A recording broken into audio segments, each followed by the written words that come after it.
people will use all sorts of terms, but those terms don't denote what's exactly going on. The conflict in Northern Ireland between Catholics and Protestants is not primarily a religious conflict. It's given that terminology, but what you have are two different peoples with two different ways of living, two different folk ways, and so calling it Catholic versus Protestant simply makes it easier. And so many of the people, I think, who identify as Christian nationalists, that's just a way that they can identify with a particular group that provides a possible way out of the hellscape that they see around them. And I don't think one should get too hung up on the details. Sure, there's a time and a place for getting hung up on the details. What exactly is Christian nationalism? But in the big picture, nationalism is an identification with a people. It usually has a racial, a civic, an ideological, and frequently a religious component. But whatever component people choose to make foremost isn't necessarily accurate. So I think people want safety out of what they see as a declining America. Oh, well, obviously America is in decline, but I was going to say that the interesting thing is if one wants to use the whole Christian label as a means of identifying oneself for the purpose of avoiding the collapse of traditional America, most Christians are trending quite to the left. As a matter of fact, every, as I mentioned, major Christian denomination has been captured by wokeists. And it's not like this was an armed coup. This happened within the rule book in each and every single denomination. So it's done obviously to keep the religion as congruent as possible with the emerging ideas of those who patronize it, the congregants. So I think that people who want to use Christianity as some means of getting around, what America is becoming, they're not really seeing the forest through the trees. Perhaps they're not even seeing the trees at all. They probably have an idea of Christianity which is very outdated. Well, we're all highly deluded. Like I'm here sharing my delusions, you're sharing your delusions, the audience is like, reality is so complicated. We struggle to get, some sense of what's going on. So yeah, we're all filled with delusions, but I don't think that Christianity is as left-wing as you say. There are elements of it that are left-wing, but if you told me that someone read his Bible every day, I would say that the odds are above 60% that he's going to vote Republican. Evangelical Christians were Donald Trump's strongest supporters. About approximately 70% of them voted Republican. Donald Trump made an explicit deal with evangelical Christians. He told them in a church in Iowa back in early 2016, I believe, if I enter the White House, Christianity will have power. And so evangelical Christians in particular did a deal with Donald Trump. They didn't focus on his infidelity and his divorces and all that was gross and atheist about him.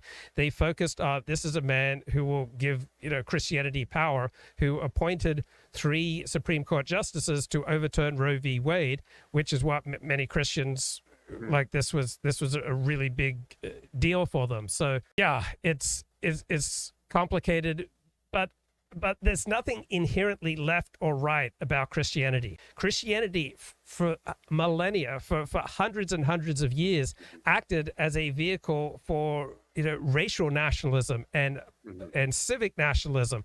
So Christianity wasn't always this wimpy liberal thing that we see now. I was just reading a book on the history of England, and it is by Peter Ackroyd, a foundation, the history of England from its earliest beginnings to the Tudors. And so from year 400 until maybe 1700, Christianity was a major force in English nationalism. Like, the kings were aware of the advantages of the Christian faith. It was more effective than the alternatives. The Roman Catholic Church preferred the rule of strong kings and unified governments. It made the work of religious control much easier. The priests were the literate members of the kingdom. They were the ones drawing up legal documents and title deeds and proclaiming what the law was. And the kings were happy to adopt quasi-liturgical roles as the embodiment of the people in public ritual. Now, did the kings have to believe in Christian faith to adopt this quasi-liturgical role? No. So it wasn't primarily an expression of their religiosity. It was just a way of enhancing authority, as a way of enforcing respect and ensuring obedience. So kings and saints appear at the same time in English history.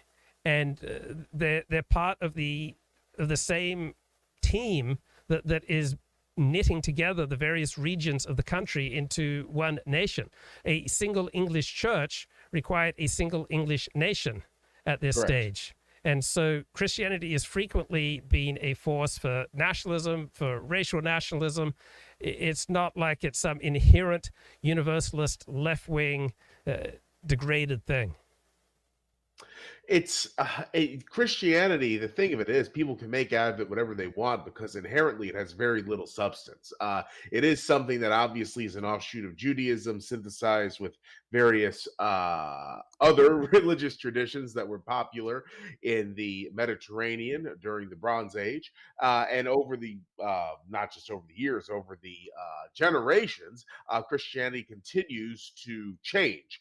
Christianity, with its very, very deep reliance on personal emotion, it's easy to channel it into the interests of whoever is in power. And that's why people on the left and the right are able to use it so reliably. I think this makes it a very bad idea, though, over the long run for any country to base itself on, because at the end of the day, there is no there. And that makes it very easy for somebody to usurp what you're doing and say, no, I have the true Christian belief, and they could point to something in the New Testament. Now, I know you wouldn't, but the theoretical you might say, no, I have the true Christian belief. It's right here. But then somebody points to the contradiction of that, and then you point to the contradiction of what they said, and it goes on and on and on. And this is what makes Christianity to me so infuriating.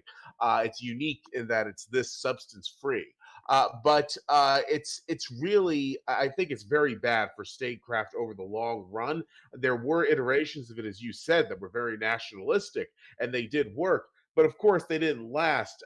Basically, the more developed a society becomes, the more technologically advanced it grows, the more educated its people are, the less they're willing to accept, supernatural reasons for X, Y, and Z taking place.